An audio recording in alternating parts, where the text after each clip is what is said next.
Hello friends, welcome to विज्ञान तक। Friends, यह क्लास 11th का बायोलॉजी है। अध्याय नंबर है 15। अध्याय का नाम है वृद्धि एवं परिवर्धन।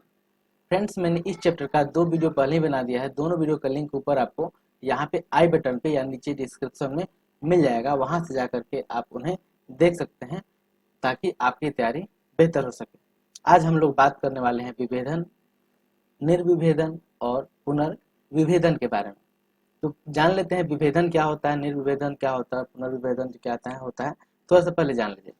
देखिए, मैंने आपको पिछले वीडियो में बताया था कोशिका विभाजन के बारे में कि कोशिकाओं में क्षमता होती है कि वो लगातार विभेदित होती रहे, यानी लगातार 2 भागों में बढ़ती रहे।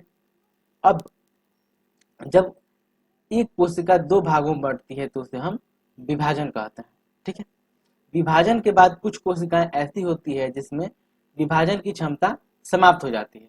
अगर हम आपको यहाँ पे बताएं, यहाँ पे देखिए, मान ली कि एक कोशिका है। ठीक है, इसको थोड़ा सा मैं बड़ा कर लेता हूँ। यहाँ पे मान ली कि एक कोशिका है, इसमें इसका केंद्रक है, बाकी ये सब कोशिका द्रव्य है। ये विभाजित होकर के 2 कोशिका का निर्माण करते हैं। ऐसे 2 कोशिका निर्माण करते हैं। ठीक है, तो इसको हम लोग क्या कहेंगे? इसको कहेंगे विभाजन। ठीक है, यानी यहाँ पे क्या हुआ है? तो यहाँ पे कोशिका विभाजन हुआ है। ठीक है, कोशिका विभाजन हुआ है। बाद में क्या होता है कि विभाजन होने के बाद एक ऐसा समय आता है कि ये कोशिकाएं विभाजन होने की क्षमता समाप्त कर देती है, यानी अब आगे विभाजित नहीं होती है, बस ये विभाजित हो गई, अब विभाजित नहीं हो जाएगी, यानी स्थिर हो जाती है। ठीक है, जब ऐसी अवस्था आ जाती है तब उसे कहते हैं हम लोग विभेदन। ठीक है, फिर जरूरत पड़ने पर, कभी कभी ऐसा होता है कि जरूरत पड़ने पर ये कोशिकाएं पुनः विभाजित होने लगती हैं। पुनः विभाजित होने लगती हैं, उसको कहते हैं निर्विभेदन। तथा फिर निर्विभेदन हो गया और फिर वो क्या होगी, फिर विभाजन करने की क्षमता खो देती है, उसे कहते हैं पुनर्विभेदन। ठीक है, इसको आगे और समझेंगे तो आप डिटेल में जानिएगा। चलिए अब आगे बढ़ते हैं। मूल शिखाग्र विभजोतक तथा रोह शिखाग्र विभजोतक में आने वाली कोशिकाएं और कैम्बियम विभेदित होते हैं। अब देखिए, जो कोशिकाएं होती है और कैम्बियम होता है वो क्या होते हैं? विभेदित होते हैं तथा विशिष्ट क्रियाकलाप को संपन्न करने के लिए परिपक्व होती हैं। अब क्या होता है कि जो कोशिकाएं हैं वो विभाजित होने के बाद क्या होती है, तो अपना काम करने के लिए वो परिपक्व हो जाती है और उसी को विभेदन कहते हैं। यह परिपक्वता की ओर अग्रसर होने वाली कार्यवाही विभेदन कहलाती है। मैंने वही आपको बताया कि एक कोशिका है, विभाजन होने के बाद ये क्या हो जाती है? परिपक्व हो जाती है। परिपक्व यानी स्थिर हो जाती है और विभाजन करने की क्षमता समाप्त हो जाती है। इसी को हम लोग कहते हैं विभेदन। वे अपनी कोशिका भित्ति एवं जीव द्रव्य दोनों में ही कुछ व्यापक संरचनात्मक बदलावों से गुजरती है। उदाहरण स्वरूप, एक वाहिकीय तत्व के बनने में कोशिका अपने जीव द्रव्य को खो देती है और बाद में बहुत सुदृढ़ तन्यतापूर्ण लिग्नोसेल्यूलोलिक यानी काष्ठ कोशिका साधने द्वितीय कोशिका भित्ति विकसित करती है।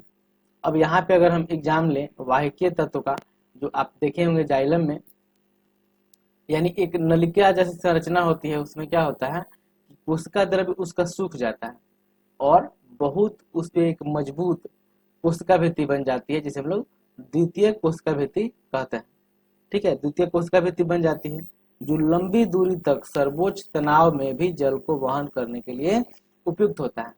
और जब उसकी कोशिका भित्ति मजबूत हो जाती है तो लंबी दूरी तक जल को लेकर के जा सकती है। आप पौधों के शरीर की विभिन्न रचनात्मक विशिष्टताओं एवं उनकी संबंधित क्रियाशीलता से संबंध स्थापित करने की कोशिश करें। तो देखिए, ये पादप में अनेक सारी संरचनाएं होती हैं और उसका कोई न कोई कार्य होता है। इन सब चीजों के बारे में मैंने काफी अच्छा से डिस्कस किया है। आप पीछे पादप का शरीर सर्च कीजिएगा, जिसका मैंने वीडियो बनाया है, उसमें आप अच्छे से सब समझ पाएंगे। पौधे अन्य रोचक तथ्य दिखलाते हैं। जीवित विभेदित कोशिकाएं कुछ खास परिस्थितियों में विभाजन की क्षमता पुनः प्राप्त कर सकती है। ठीक है, तो कुछ ही कोशिकाएं ऐसी होती है कि पुनः क्या करती है? पुनः विभाजन की क्षमता प्राप्त कर लेती है। इस क्षमता को निर्विभेदन कहते हैं। जैसा कि मैंने आपको बताया था कि वो विभाजन की क्षमता जब समाप्त कर दी है और फिर उसमें दोबारा विभाजन करने की क्षमता आ जाए तो उसे निर्विभेदन कहते हैं। उदाहरण के तौर पर अंतरापूल्य वाहिकी कैम्बियम एवं कार्क कैम्बियम निर्विभेदित कोशिकाओं या ऊतकों के द्वारा उत्पादित कोशिका बाद में फिर से विभाजन की क्षमता खो देती है ताकि विशिष्ट कार्यों को संपादित किया जा सके, अर्थात पुनर्विभेदित हो जाती है। देखिए, जब विभाजन की क्षमता पुनः प्राप्त की थी तो उसे कहते हैं निर्विभेदन, लेकिन अपना कार्य करने के बाद जिसके लिए वो अपना क्षमता लाई थी, जिसके लिए वो विभाजित हो रही थी, विभाजन होने के बाद उसका काम फिर समाप्त हो गया और फिर से वो विभाजन करने की क्षमता खो देती है। जब दोबारा वो विभाजन करने की क्षमता खो देती है तो उसे पुनः पुनर्विभेदित या पुनर्विभेदन कहते हैं, या उसी क्रिया को कहते हैं पुनर्विभेदित हो जाती है। एक काष्ठीय द्विबीजपत्री पादप के कुछ ऊतकों की सूची बनाएं जो पुनर्विभेदन के उत्पाद हों। आप अर्बुद का वर्णन कैसे करें? आप उस मृदुतक कोशिका को जिसे प्रयोगशाला के नियंत्रित क्षेत्र में पादप ऊतक संवर्धन के दौरान विभाजित किया जा रहा है, उसे क्या कहेंगे? तो देखिए, आपको क्या करना है, यहाँ पे कह रहे हैं कि द्विबीजपत्री पादप के कुछ ऊतकों की सूची बनाए जिसमें पुनर्विभेदन होता है। तो देखिए, जो जाइलम होता है, फ्लोएम होता है, उसमें पुनर्विभेदन होता है। दूसरा है कि आप अर्बुद का वर्णन कैसे करेंगे? देखिए, अर्बुद का मतलब होता है ट्यूमर यानी गांठ। तो पौधे में कहीं पे गांठ बन जाता है, वो कैसे बन जाता है? वहां की कोशिकाएं, तो पौधे में जहाँ पे कोशिकाएं अनियंत्रित रूप से विभाजित होने लगती है, अनियंत्रित रूप से यानी इतनी ज्यादा विभाजित होने लगती है कि वहां पे कोशिकाओं का एक ढेर लग जाता है, जिससे अर्बुद कहते हैं या जिसे गांठ कहते हैं। ठीक है, अब फिर अगला है कि दौरान विभाजित किया जा रहा है, उसे क्या कहेंगे? तो आप उस पादप को एक्सप्लांट कहते हैं। ठीक है, क्या कहते हैं? एक्सप्लांट, एक्सप्लांट कहेंगे उसे। आगे अनुभाग 15.1.1 को याद कीजिए। हमने बताया था कि पौधों में वृद्धि उन्मुक्त होती है, अर्थात परिमित और अपरिमित हो सकती है। अब हम कह सकते हैं कि पादपों में विभेदन भी उन्मुक्त होता है, क्योंकि ठीक उसी बीजोत्तक से पैदा हुए उत्तक कोशिकाएं परिपक्व होने पर विभिन्न संरचनाएं करती है। जी हाँ, जैसे हमने बताया था कि क्या होते हैं, परिमित भी होता है और अपरिमित भी होता है। कोशिका उत्तक की परिपक्वता के लिए अंतिम संरचना कोशिका के आंतरिक स्थान पर निर्भर करता है। उदाहरण के लिए शिखाग्र बीजोत्तक के दूरस्थ कोशिकाएं मूल गोप कोशिका के रूप में विभेदित होती हैं, जबकि बाहरी वलय की ओर ढकेल दिया जाता है। ठीक है, तो उसका असर अंदर तक पड़ता है, ये तो सही है। बाह्य त्वचा के रूप में परिपक्व होती है, बाह्य त्वचा के रूप में परिपक्व होती है। क्या आप उन्मुख विभेदन का कुछ उदाहरण जोड़ना चाहेंगे जो कोशिकीय स्थिति अथवा पादप अंगों में उनके स्थान को दर्शाता है? तो जी हाँ, ये वही भी जाइलम और फ्लोएम में ये सब होता है। अगला है परिवर्धन।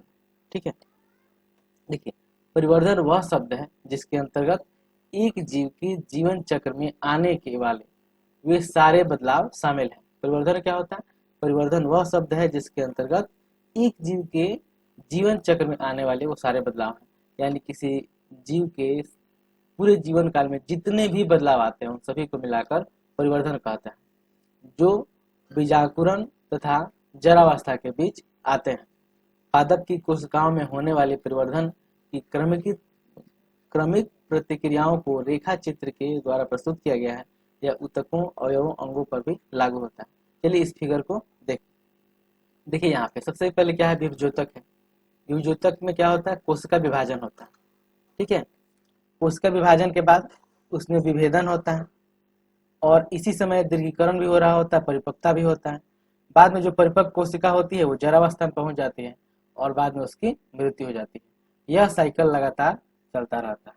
ठीक, पौधे पर्यावरण के प्रभाव के कारण या जीवन के विभिन्न चरणों में भिन्न पथों का अनुसरण करते हैं ताकि विभिन्न तरह की संरचनाओं का गठन कर सकते हैं। इस क्षमता को प्लास्टिसिटी कहते हैं।